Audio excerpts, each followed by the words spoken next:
అందరికీ నమస్కారం. ఈ శరీరం పేరు సురేష్. మంచి విషయాలు తెలుసుకుంటున్నాం. మంచి విషయాల్లో భాగంగా ఋతుచర్య అంటే ఋతువులో ఉండే ప్రాబ్లమ్స్ ఏవైతే ఉన్నాయో దాన్ని ముందే తెలుసుకోవాలి. దినచర్య అంటే రోజులో ఉండే చేయాల్సిన పని ఏదవుతుందో అది ముందే తెలుసుకోవాలి. తెలుసుకొని ఎవరైతే ఈ శరీరం తాలూకా మాన్యువల్ తెలుసుకుంటారో రోగం రాకుండా జాగ్రత్త పడతారు. రోగం రాకుండా ఉండడానికి చాలా నియమాలు. రోగం రావాలంటే నియమాలే లేవు. ఒక రూల్స్ ఏదైతే పాటిస్తుంటాడో ట్రాఫిక్ మీద ఉండే రూల్స్ పాటిస్తాడో వాడికి డెఫినెట్లీ ప్రాబ్లమ్స్ ఫైన్ పడదు.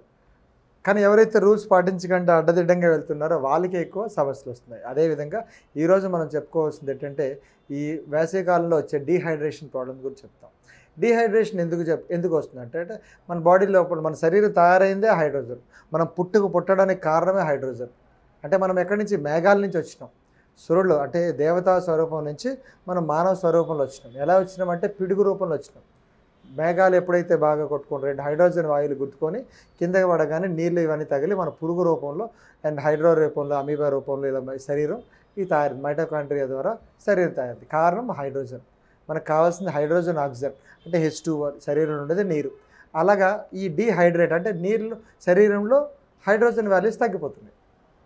చూడండి ఎంత సింపుల్గా చెప్తున్నాం. డీహైడ్రేట్ ఎప్పుడైతే తగ్గిపోతుందో అంటే శరీరంలో నీరు అనేది తక్కువ అవుతుందో కళ్ళు తిరుగుతూ ఉంటుంటాయి, నోరు తడారిపోతూ ఉంటుంటుంది, కళ్ళు మసగలు బారిపోతూ ఉంటుంది, తలనొప్పులు పెడుతుంటాయి, కాళ్ళన్నీ పీకుతూ ఉంటాయి, లేదంటే పొట్టంతా డ్రై అయిపోతుంటాయి, తెలియకుండానే వెయిట్ లాస్ అయిపోతుంటాం. ఇవన్నీ జరుగుతుంది కారణం ఏంటంటే శరీరంలో హైడ్రోజన్ తక్కువైపోయింది, లేకపోతే ఆక్సిజన్ వాల్యూస్ లేవు. ఆటోమేటిక్గా శరీరం తగ్గిపోతుంది. మీరు ఫుడ్ అంటే ఏంటి? ఆక్సిజనే కదా. ఫుడ్ అంటే హైడ్రోజనే కదా. నత్రజనులు అన్నీ తీసుకుంటున్నాం కదా, ఎన్పీకేలు తీసుకుంటున్నాం కదా. Metals in the form of food. Metals అనే భూమిని మనం ఖనిజ లవణాల రూపంలో పోషక విలువల రూపంలో మనం ఆహార రూపంలో మన శరీరానికి అందిస్తున్నాం అంతే. ఇడ్లీ అంటే ఏంటి? మినపప్పు అంటాం, కాల్షియం అవన్నీ ఉంటున్నాయి, మెగ్నీషియం ఉంటుంది. పంచదార అంటే సల్ఫర్ అంటుకుంటున్నాం. అంటే ఇవన్నీ మెటల్స్. ఇన్ని 108 మూలికలు ఉన్నాయి. ఆ మూలికలన్నింటినీ మన శరీరానికి అందించడమే ఆహారం. అలాంటి ఆహారంలో మనం లోపం జరిగిపోయింది, అది హైడ్రోజన్ లోపం, దాన్ని డీహైడ్రేట్. స్వచ్ఛమైన వాటర్ తాగకపోవడం వల్ల ఈ గాలిలో హైడ్రోజన్ వాల్యూస్ చాలా తక్కువైపోవడం అంటే పొల్యూషన్ ఎక్కువైంది. కార్బన్ మోనాక్సైడ్, కార్బన్ డైఆక్సైడ్ ఈ పొల్యూషన్ వల్ల ఎక్కువైపోతుంది. ఆ ఎక్కువైపోవడం వల్ల ఏమవుతుంది? ఫస్ట్ ఆఫ్ ఆల్ మన కళ్ళు తిరుగుతుంటాయి, ముక్కులన్నీ మండిపోతూ ఉంటాయి, శరీరం లోపలంతా బేట్లు వారిపోతూ ఉంటుంటాయి, లోపల తక్కువ ఎనర్జీ తక్కువ అయిపోవడం కానీ ఇవన్నీ జరుగుతూ ఉంటాయి. ఏం చేయాలి? డీహైడ్రేషన్ పడిపోయినాం అంటే పీకిపోతుంది, ఒళ్ళంతా ఇదైపోతుంది. వీలైనంత వరకు ఇంట్లో ఒక మడి తయారు చేసుకోవాలి. అంటే మీ సంపులో అనుకోండి, లేకపోతే కొన్ని టబ్బులు దొరుకుతున్నాయి, పెద్ద డబ్బులు, అందులో మంచిగా నీళ్ళు వేసుకొని హాయిగా బాగా నానబెట్టండి ఒంటిని. లేడీస్లే జెంట్స్ లేదు, ఎవరైనా పిల్లలు లేరు, ఎవరికైనా కంపల్సరీ కావాల్సిందే. ఈ వేసవికాలం విపరీతం తాపడం దాదాపు 47, 48, 50 వరకు వెళ్ళిపోతుంది. ఏం చేయలేము. నెక్స్ట్ ఇంకా జనరేషన్ ఇంకా పాడైపోతాయి. ఎందుకంటే మనం చాలా ఎక్కువ పెంచేసుకున్నాం వేడిని.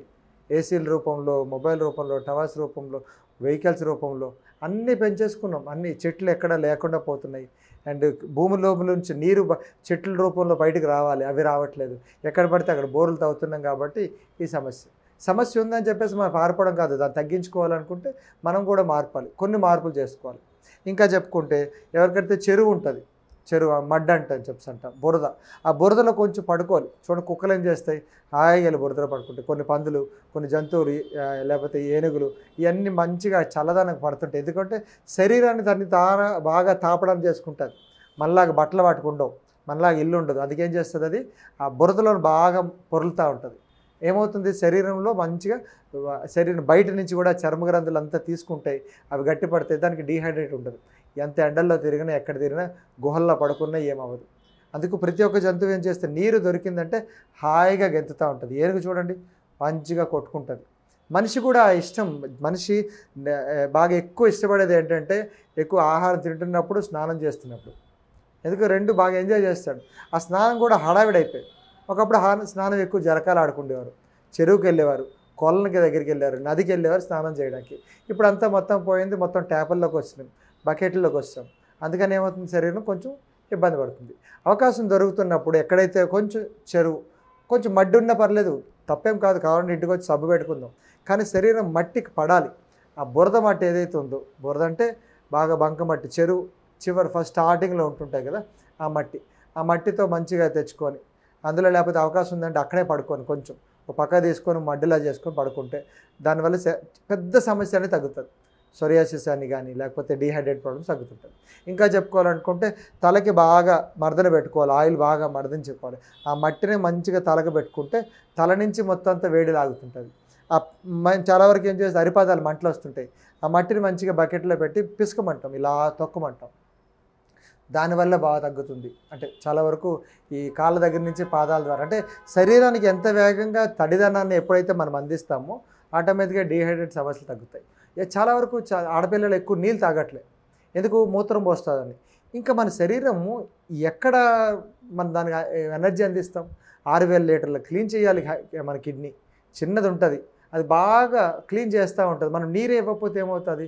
డ్రై అయిపోతే ఒకసారి మళ్ళీ డయాలసిస్కి వెళ్ళాలి, లేకపోతే మళ్ళీ కిడ్నీలు మార్చుకోవాలి. ఇన్ని సమస్యలు కేవలం నీరే కదా. మీకు దాహం వేస్తుంది, నోటు బాగా ఆరిపోతుంది, కడుపు నిండా నీళ్ళు తాగండి. అందులో ఇంకా పోషక విలువలతో కూడిన నీరు అంటే ఇప్పుడు మనకి చాలా వరకు కొబ్బరి నీళ్ళు దొరుకుతున్నాయి, రైట్, బయట నన్నారి నీళ్ళు దొరుకుతున్నాయి. ఇంకా చెప్పుకోవాలనుకుంటే కొన్ని చెట్ల తారకు నీరు వస్తుంటుంది, అది నీరా అంటాం. ఈతకళ్ళు కానీ, చాటికళ్ళు కానీ, కొబ్బరికళ్ళు, టోడి అని చెప్పేసి అంటాం. తప్పు కాదు, ఇదంతా నేచురల్గా మంచిదే. శరీరం సమస్యలు వచ్చినప్పుడు ఎక్కువ నీళ్ళు తాగాలి. అది కెమికల్గా ఎక్కువ మోతాదుకు మించి తీసుకుంటే ఔషధం. అతి సర్వత్రా వజ్యతే, ఏది కూడా అతి అవసరం లేదు. మనం ఎంతైతే తీసుకోవాలో అంతవరకు తీసుకోవాలి.